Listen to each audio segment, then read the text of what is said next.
Let's talk a little bit more about the US shutdown and Donald Trump's first year. There's a lot to squeeze in, but I'm joined now by political historian James D. Boys. James, you know, we've been sitting here chatting, and frankly, there is so much to squeeze in.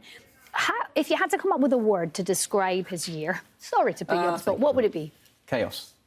Jeb Bush described Donald Trump as the chaos candidate, and that has translated into his presidency. Whatever one thinks of Donald Trump as a chief executive, his management style has been chaotic. The way he's run his presidency has been chaotic. The White House has been chaotic. His dealings with the media and with Congress have been chaotic. So there you go, in a nutshell, one word, as requested. Can he grow into the job? Because I imagine every president does, regardless of their previous experience. So, you know, can we put this down to kind of, as you say, chaotic first year? Could it get better from here? People have been waiting for Donald Trump to become presidential ever since he got the nomination. You might remember going back to the summer of 2016. It was always promised, I'm going to be the most presidential president of all, he said, with the exception of perhaps Lincoln. Well, a year in, we're still waiting. And I would remind you that we are now 25% through Donald Trump's mandated time in office. So, you know, he's got a ticking clock in terms of when he's going to become acting presidential. Nobody around him seems to believe he can become presidential.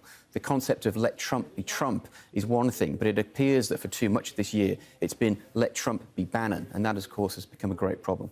Talking about the shutdown, when talking to my correspondent earlier, we're talking about, you know, what's at the heart of what's happening right now? You know, what should we be paying attention to here in this story?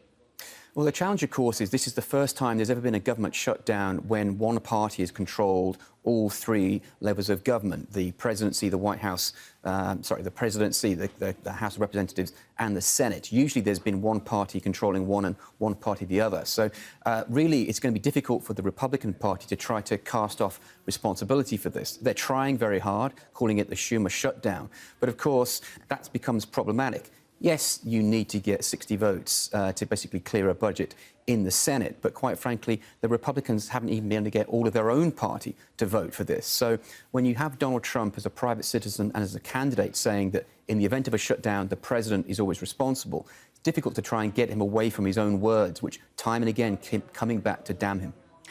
What else I find interesting about this first year is not just paying attention to Donald Trump and the Republicans, but the Democrats. What's going on? I mean, it looks to me like they are, to some degree, leaderless, rudderless. Is that fair? I think you're absolutely right.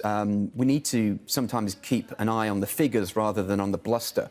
If any other president a year into his office was hovering around 35% in the polls, we would be now talking about the inevitability of a one-term presidency and the inevitability of someone rising through the Republican ranks to challenge him, and there'd be a whole raft of Democrats lining up gleefully willing to challenge him. We're not seeing any of that. Frankly, the greatest hope for a Trump second term lies in the fact that the Democratic Party is chaotic and leaderless, hence all the focus upon Bernie Sanders, who I remind viewers isn't even a registered Democrat in the United States. It's going to be fascinating. As you point out, we're 25% of the way through Donald Trump presidency. Could be a much longer chat, James. Thank you very much. Thank you.